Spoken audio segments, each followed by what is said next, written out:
बच्चों, जो आज वैल्यू एडेड कोर्स के अंतर्गत आयुर्वेदा का जो पेपर हुआ है, तो उस आयुर्वेदा के पेपर में जो प्रश्न आए थे 70 प्रश्न, उसका हम लोग आंसर किया, उसका उत्तर देखते हुए चलते हैं। अगर कल का वीडियो अगर किसी ने मेरा देखा होगा, जो सेशन पेपर वाला था, तो उससे बहुत सारे प्रश्न हैं जो आपको आसानी से करने में आसानी से आप कर सके होंगे। और वीडियो थोड़ा लेट से चला पाया क्योंकि थोड़ी सी व्यस्तता थी। चलिए आगे प्रश्न देखते हैं। आयुर्वेद में स्वास्थ्य को प्रभावित करने वाले कारक कौन कौन से होते हैं? तो आयुर्वेद में जो स्वास्थ्य को प्रभावित करने वाले कारक जो होते हैं, आहार भी होता है, निद्रा भी होता है, जीवन शैली भी होता है, इसलिए इसका उत्तर डी सही है। ठीक है, इसका आंसर 4 डी है। नेक्स्ट प्रश्न है, पुरुषार्थ चतुष्टय में कौन सा उद्देश्य नहीं है? कल भी ये भी प्रश्न कल था, संभवतः ये भी प्रश्न कल हमने रखा था। तो पुरुषार्थ चतुष्टय में कौन सा उद्देश्य नहीं है?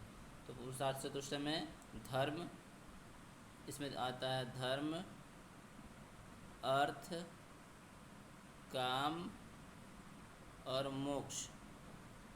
तो इसमें वैराग्य है, ये नहीं आता, इसलिए इसका उत्तर वैराग्य, इसका भी आंसर 4 है। नेक्स्ट प्रश्न है, चरक संहिता के मूल लेखक कौन है? तो मैंने आपको बताया था कि चरक संहिता के मूल लेखक अग्निवेश हैं, और उसके बाद अगर अग्निवेश ऑप्शन में नहीं रहता है तो बात करते हैं हम लोग चरक की। तो हमेशा से ध्यान रखना है कि चरक संहिता के मूल लेखक कौन है, तो अग्निवेश। नेक्स्ट प्रश्न है, ये भी हमने कई बार इस पर हमने चर्चा किया है। चरक संहिता में कुल कितने अध्याय हैं? तो चरक संहिता में कुल 120 अध्याय हैं। नेक्स्ट, तो इसका उत्तर है 2। नेक्स्ट प्रश्न है, आयुर्वेद में आयु के मुख्य घटक क्या है? तो आयुर्वेद में जो आयु है, आयु के मुख्य घटक होते हैं ये भी कल प्रश्न हमने रखा था। उसमें शरीर, इंद्रियां, मन और आत्मा, ये चारों मिलकर के आयुर्वेद के ये चारों मुख्य घटक होते हैं। आयुर्वेद की वह शाखा जो बच्चों के रोगों से संबंधित है, जो बाल चिकित्सा से संबंधित है, तो बाल चिकित्सा या शिशु रोग से संबंधित है, वो हमने कल इस पर भी चर्चा किया था, ये भी प्रश्न रखा था हमने। ये है कौमारभृत्य। नेक्स्ट प्रश्न है, पंचमहाभूत क्या है?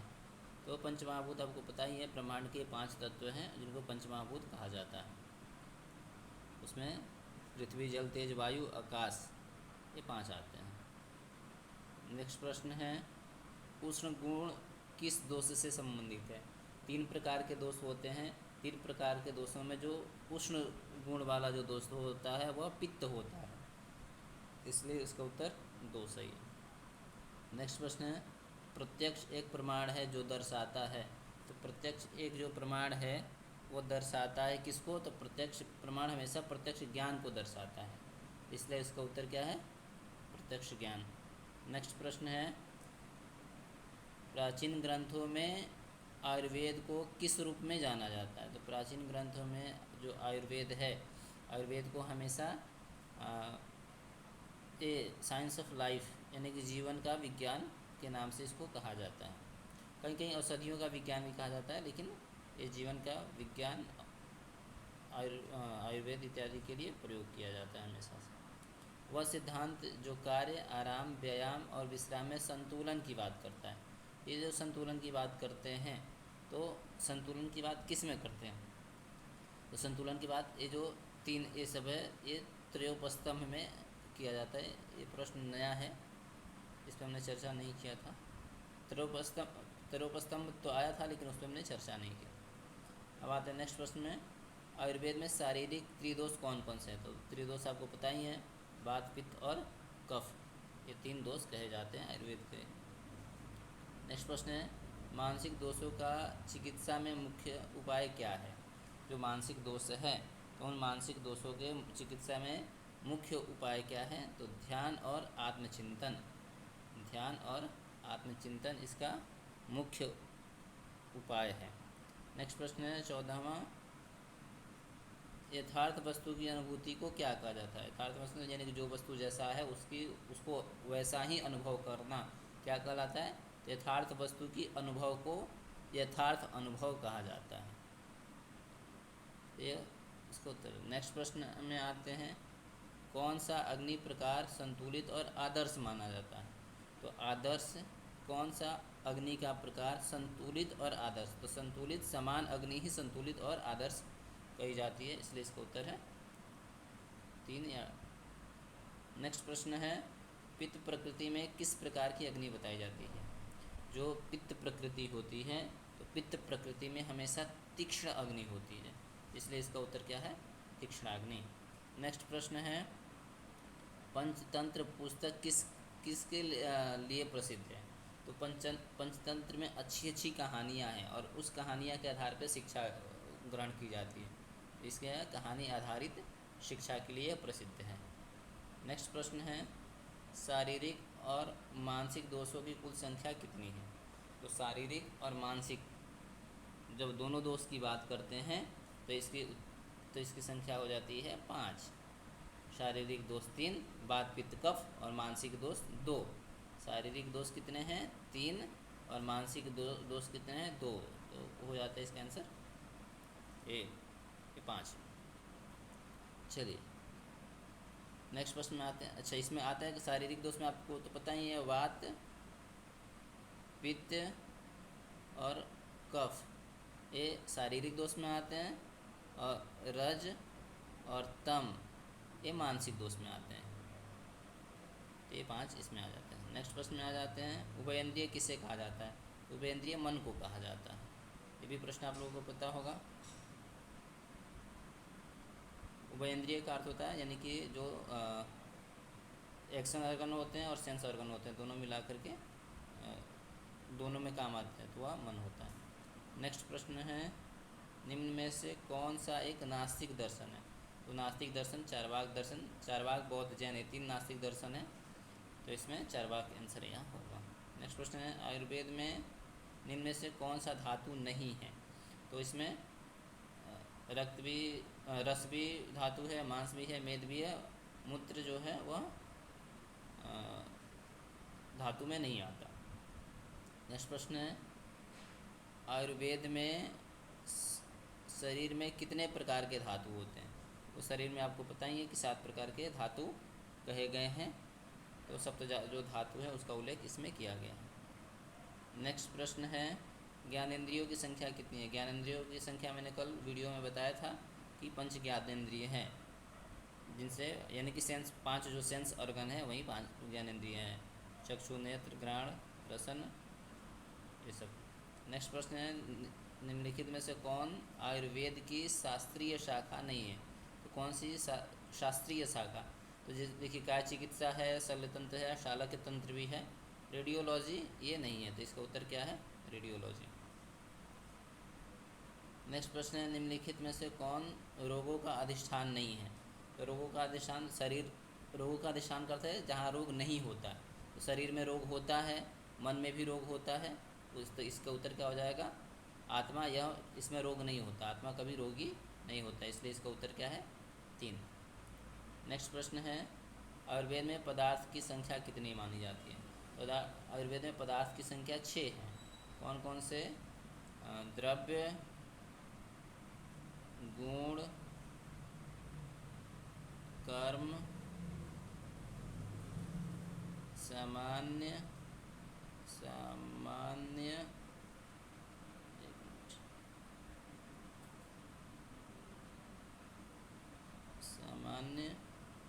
विशेष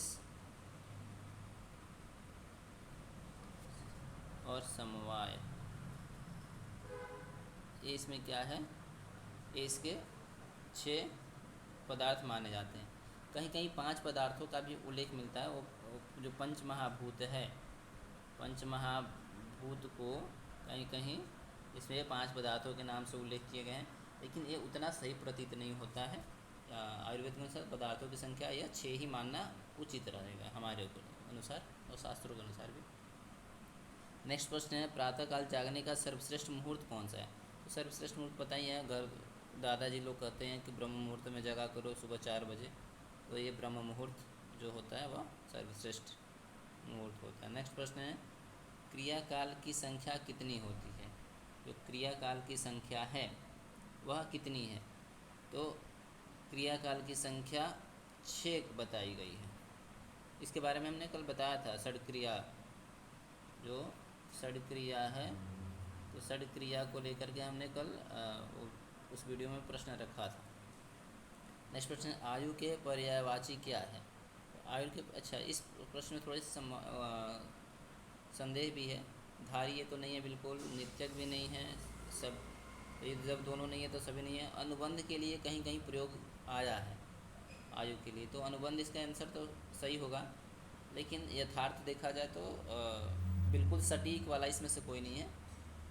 थोड़ी सी अनेक प्रकार से जब अर्थ निकाला जाएगा तो अनुबंध आ जाएगा, इसलिए उसका उत्तर अनुबंध से। अश्विनी कुमार कौन थे? तो अश्विनी कुमार देवताओं के चिकित्सक थे, दैव चिकित्सक के नाम से अश्विनी कुमार को जाना जाता है। नेक्स्ट प्रश्न है, किस पदार्थ को क्षय का कारण माना जाता है? किस पदार्थ को क्षय का कारण माना जाता है?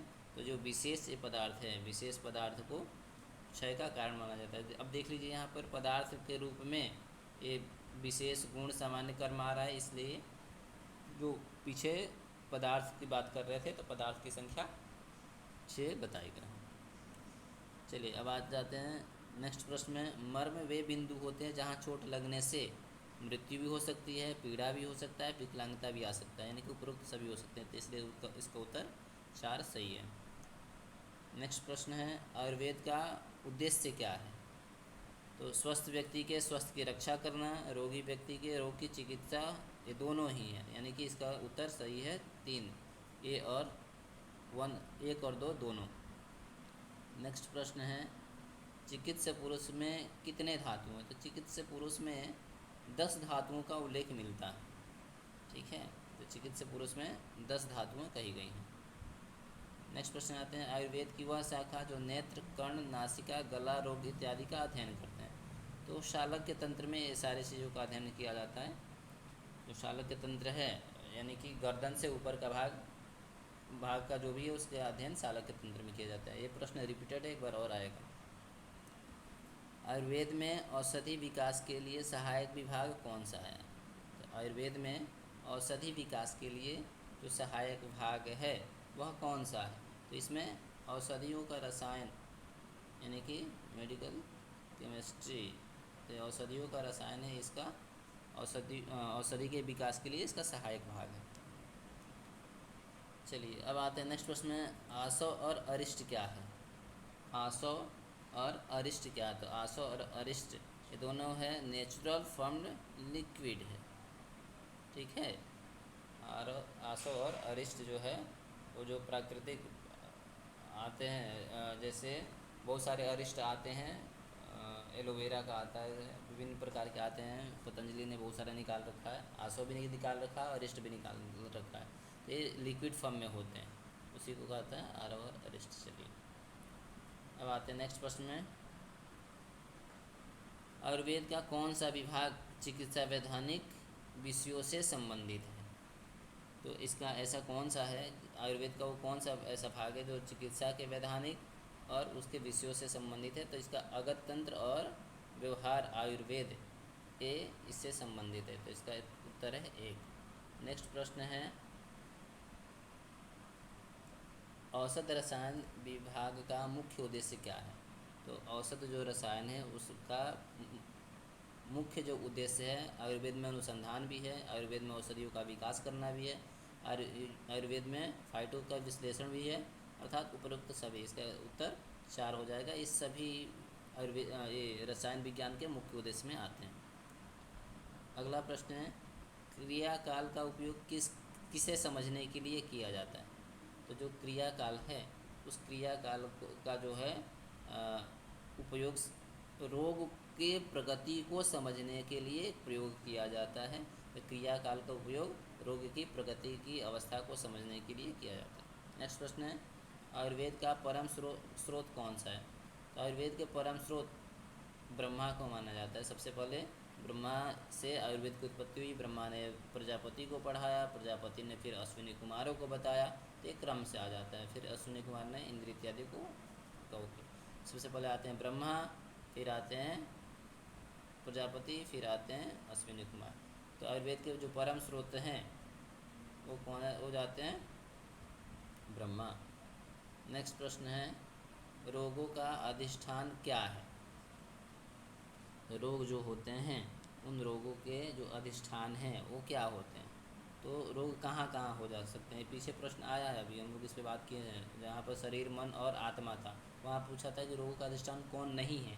यहाँ पर है रोगों का अधिष्ठान क्या है, तो शरीर भी है, मन भी है, अर्थात एक और दो दोनों ही हैं जहाँ पर रोग हो सकते हैं।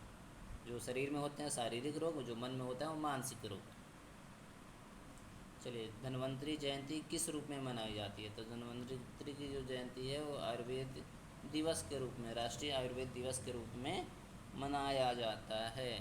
नेक्स्ट प्रश्न है, निम्न में से बृहत्त्रयी के समूह में कौन सा शामिल नहीं है? बृहत्त्रयी में, बृहत में अलग तो रहता है, तो बृहत्त्रयी में चरक संहिता है, वाग्भट संहिता है, सुश्रुत संहिता है, भाव प्रकाश नहीं आता है, तो इसका आंसर हो जाएगा भाव प्रकाश। ठीक है। नेक्स्ट प्रश्न है, यम नियम किसके अंतर्गत आते हैं? तो यम नियम ये सभी योग के अंतर्गत आते हैं। तो प्रियोग प्रक्रिया, यम नियम, आसन, प्राणायाम, प्रत्याहार, धारणा, ध्यान, समाधि, ये जो योग के 8 अंग हैं जिसको अष्टांग कहा जाता है, जिसको अष्टांग योग कहा जाता है, ये योग के शुरुआत की चीज़ हैं। तो प्रियोग प्रक्रिया के अंतर्गत आते हैं यम नियम इत्यादि। और अब आते हैं, आयुर्वेद के अनुसार दांतों को कितने बार मांजना चाहिए? तो ये तो प्रत्येक बच्चा जानता है कि प्रातःकाल और रात्रि में शयन से पूर्व 2 बार ब्रश करना चाहिए। अब आते हैं नेक्स्ट प्रश्न में, निम्नलिखित में से कौन सा मानसिक दोष नहीं है? तो मानसिक दोष हम लोग अभी ऊपर बात कर रहे थे, वहाँ पर भी दोष आया था कि कौन से दोषों की संख्या कुल कितनी है? तो 3 शारीरिक दोष हैं और 2 मानसिक दोष हैं। मानसिक दोष में रज और तम, ये 2 आते हैं। और कौन सा इसमें मानसिक दोष नहीं है? तो जो सत्व है, ये सत्व जो है वो मानसिक दोष नहीं है, तो इसका आंसर हो जाएगा 1। आते हैं नेक्स्ट प्रश्न में, आहार के लाभ में कौन कौन शामिल है? तो जो आहार है, तो आहार में कौन कौन से शामिल हैं? तो आहार में वर्ण ये भी शामिल है, रोग शामिल नहीं है, पुष्टि पोषण शामिल है, यानी कि 1 और 3 ये दोनों इसके आंसर हो जाएंगे। अब आते हैं नेक्स्ट, आयुर्वेद के आहार रस के कितने प्रकार बताए गए हैं? तो भी आयुर्वेद में जो आहार रस के, यानी कि ऐसा रस जिसको हम खाते पीते हैं, उसको कितने प्रकार बताए गए हैं? तो उसके 6। कौन कौन से? मधुर, मधुर यानी कि मीठा, अम्ल, लवण यानी कि नमकीन, कटु यानी कि कड़वा, कषाय यानी कि कसैला, और तिक्त यानी कि तीखा। ये 6 इसके क्या हैं? 6 आहार में रस बताए गए हैं। नेक्स्ट प्रश्न में आते हैं हम लोग, आयुर्वेद में रसायन चिकित्सा का मुख्य उद्देश्य क्या है? तो आयुर्वेद में जो रसायन चिकित्सा होती है, तो उस रसायन चिकित्सा के मुख्य अंग क्या है? तो शरीर की गर्मी कम कराना नहीं, पाचन बढ़ाना नहीं, समग्र स्वास्थ्य और दीर्घायु बढ़ाना। इसका उत्तर हो जाएगा 3। नेक्स्ट प्रश्न है, राष्ट्रीय शिक्षा नीति 2020 के अनुसार योग को पाठ्यक्रम में क्यों जोड़ा गया? तो आप लोगों को पाठ्यक्रम में नई शिक्षा नीति के अंतर्गत ही आप लोग पढ़ रहे हैं, और यह 2020 में शुरुआत हुआ था, और इसी में आयुर्वेद और योग दोनों को जोड़ा गया है। और दोनों को जोड़ने का जो मुख्य उद्देश्य है वो क्या है? तो मुख्य उद्देश्य क्या है? तो योग को जोड़ने का जो मुख्य उद्देश्य क्या है? एकाग्रता और मानसिक क्षमता को बढ़ाना। ठीक है, तो एकाग्रता और मानसिक क्षमता को बढ़ाना है, जिससे छात्र और अच्छे से अध्ययन कर पाएँ, इसलिए इसको जोड़ा गया है। नेक्स्ट प्रश्न है, दीर्घकालिक शराब सेवन से किस प्रकार के कैंसर के जोखिम बढ़ता है? यानी कि अधिक शराब पीने से, हमेशा शराब पीने से किस प्रकार के कैंसर की संभावना है? तो लीवर कैंसर की संभावना होती है, तो ज़्यादा शराब पीने से लीवर में कैंसर हो जाता है। अब आते हैं, नाक की पुनर्निर्माण सर्जरी को क्या कहा जाता है?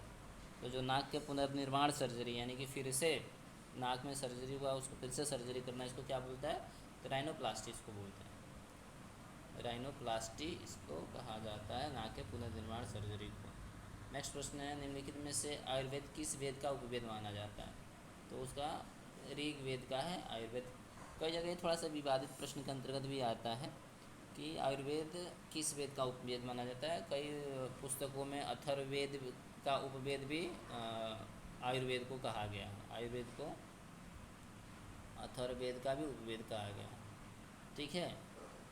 और कई जगह ऋग्वेद के उपवेद को आयुर्वेद कहा गया है। लेकिन सर्वाधिक उपयुक्त अगर देखा जाए उत्तर तो ऋग्वेद का है, क्योंकि जो आयुर्वेद वाले हैं, आयुर्वेद वाले ऋग्वेद के उपवेद को आयुर्वेद मानते हैं। यजुर्वेद के धनुर्वेद मानते हैं। सामवेद सामवेद को गंधर्व वेद, सामवेद का उपवेद गंधर्व वेद को मानते हैं। एक मिनट, गंधर्व वेद को मानते हैं। और अथर्ववेद का जो उपवेद है वह स्थापत्य को मानते हैं, स्थापत्य वेद को मानते हैं, ठीक है। तो इसलिए इसका उत्तर ए ही सही है। अब आते हैं निम्नलिखित में से वैदिक काल के चिकित्सक कौन माने जाते हैं। तो वैदिक काल के जो चिकित्सक हैं वो अश्विनी कुमारों को माना जाता है। जो अश्विनी कुमार थे वो वैदिक काल के चिकित्सक कहे जाते हैं। नेक्स्ट प्रश्न में आते हैं, आयुर्वेद में नियंत्रित गर्मी देने की प्रक्रिया को क्या कहा जाता है। आयुर्वेद में जो नियंत्रित गर्मी होता है उसको देने की जो प्रक्रिया होती है उसको अग्निकर्म कहा जाता है।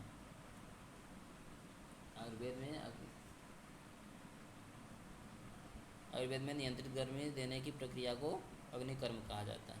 नेक्स्ट प्रश्न में आते हैं, बनारस हिंदू विश्वविद्यालय में विकसित क्षारसूत चिकित्सा की जो नवीन तकनीकी है, मॉडिफाइड टेक्निक है, उसको क्या कहा जाता है। तो इसको IFTAK इफ्टेक के नाम से इसको जाना गया है, इसको कॉपीराइट करवाई गई है। नेक्स्ट प्रश्न में आते हैं, आयुर्वेद में शालक्य तंत्र का क्या अर्थ है। आयुर्वेद में शालक्य तंत्र का क्या अर्थ है। अभी ये प्रश्न ऊपर भी आया था, तो इसमें थोड़ा सा ऑप्शन अजीब से रखे हैं। तो शालक्य तंत्र के अंतर्गत आता है क्या, गर्दन के ऊपर के भाग की जो इलाज किया जाता है वही शालक्य तंत्र में आता है। तो इसको जठरांगुल से ऊपर के रोगों का अध्ययन इसमें दे दिए हैं। तो जठरांगुल के ऊपर के रोगों का जो अध्ययन होता है वह इसके अंतर्गत आता है। प्रश्न संख्या 58 हो गया। अब आते हैं नेक्स्ट 59 में, शोधन चिकित्सा में कितनी प्रक्रियाएं शामिल होती हैं। तो जो शोधन प्रक्रिया है, तो शोधन प्रक्रिया में हम लोग पंचशोधन की बात कर रहे थे, 5 प्रकार की, यानी कि जो पंचकर्म होता है उसी को पंचशोधन कहा जाता है, विरेचन इत्यादि। अब आते हैं नेक्स्ट प्रश्न, आयुर्वेद में नेत्र रोगों से बचने के लिए कौन सी दैनिक क्रिया की सिफारिश की जाती है। आयुर्वेद में नेत्र रोगों से बचने के लिए एक प्रश्न में हमने कल भी रखा था, इसमें नेत्र प्रक्षालन की, बार बार आँख धुलने की प्रक्रिया को की जाती है। नेक्स्ट प्रश्न है, आयुर्वेद में गर्भवती महिला के लिए आहार संबंधी नियमों को क्या कहा जाता है। ये भी प्रश्न कल मैंने रखा था उसमें।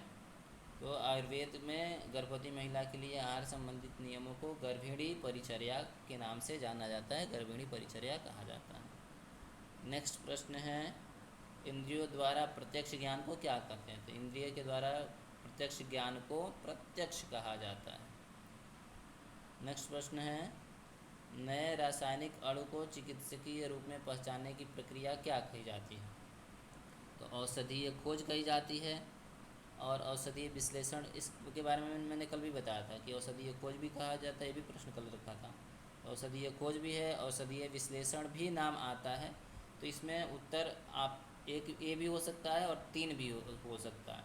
औषधीय खोज भी हो सकता है, औषधीय खोज और औषधीय विश्लेषण दोनों होता है, इसलिए उपरोक्त दोनों भी आंसर हो सकता है। तो इसका आंसर ए 1 और 3 ये दोनों ही सही है। नेक्स्ट में आते हैं 64 में, आयुर्वेद में पराशास्त्रिक क्रियाओं को क्या कहा जाता है। तो ये भी कल मैंने प्रश्न रखा था, आयुर्वेद में पराशास्त्रिक क्रियाओं को क्या कहा जाता है, अनुशस्त्र कर्म कहा जाता है। अशस्त्र कर्म अथवा अनुशस्त्र कर्म, ये दोनों कहा जाता है। नेक्स्ट प्रश्न है, शोधन कर्म के किस चरण में दीपन, पाचन, स्नेहन और स्वेदन होते हैं? ये भी प्रश्न कल रखा था कि शोधन कर्म के किस चरण में दीपन, पाचन, स्नेहन और स्वेदन होते हैं। तो ये पूर्व कर्म में 65 के देख लीजिए, पूर्व कर्म में ये सारी प्रक्रियाएं होते हैं। नेक्स्ट में आते हैं, अष्टांग आयुर्वेद में कौन सी शाखा बाल रोगों से संबंधित है? ये भी प्रश्न कल था। अष्टांग आयुर्वेद में कौन सी शाखा बाल रोगों से, अभी ये रिपीटेड प्रश्न भी है। तो शालक्य तंत्र में बाल रोग से, सॉरी सॉरी सॉरी सॉरी शालक्य तंत्र में नहीं, कौमार वृत्त में। शालक्य तंत्र में तो गले के ऊपर वाला होता है। और कौमार वृत्त में जिसको शिशु रोग इत्यादि के नाम से जाना जाता है, तो शिशु रोग इत्यादि का उल्लेख कौमार वृत्त के अंतर्गत रखा गया है। नेक्स्ट है सीपीआर का फुल फॉर्म। सीपीआर का पूरा नाम क्या है? ये भी प्रश्न कल रखा था। तो कार्डियो पल्मोनरी रिससिटेशन इसका पूरा फुल फॉर्म है। तो इसका उत्तर 2 है। नेक्स्ट प्रश्न है, प्रत्यक्ष, अनुमान और आप्तोपदेश को क्या कहा जाता है? तो प्रत्यक्ष, अनुमान और आप्तोपदेश को प्रमाण कहा जाता है। ये भी प्रश्न कल के प्रश्न में थे। तो कल का अगर वीडियो किसी ने देखा होगा तो उसके बहुत सारे प्रश्न इसमें आसानी से आ गए हैं। नेक्स्ट प्रश्न है 69 में, काय शब्द का क्या अर्थ है? ये भी प्रश्न कल था। काय शब्द का क्या अर्थ है? तो काय शब्द का अर्थ अग्नि है। ठीक है, तो ये अति महत्वपूर्ण है। नेक्स्ट प्रश्न और लास्ट प्रश्न है, WHO के अनुसार स्वास्थ्य की परिभाषा में कौन सा आयाम शामिल नहीं है? शारीरिक, मानसिक, सामाजिक, ये तीनों। धार्मिक, यहाँ पे संस्कार दिया हुआ था कल वाले में जो मैंने बताया था। तो शारीरिक था, मानसिक था, सामाजिक भी था, संस्कार उसमें नहीं था। यहाँ पे धार्मिक ऑप्शन चेंज करके दे दिए। तो इसका उत्तर ये भी प्रश्न कल था। तो अगर आपने कल के वीडियो देखे होंगे तो उससे बहुत सारे, में लगता है कि लगभग 25-30 प्रश्न उसके आ चुके हैं। तो इसलिए क्या है, ये सारे प्रश्न आपके लिए बहुत इंपॉर्टेंट थे। सबके उत्तर भी आपको पता चल गया और आगे भविष्य में आने वाले छात्रों के लिए भी उपयोगी है। तो उनके लिए भी एक आधार यह हो जाएगा। चलिए, आप लोगों को शुभकामनाओं के साथ आपके आयुर्वेद का यह सत्र पूरा हो गया। चलिए फिर मिलते हैं अगले वीडियो में।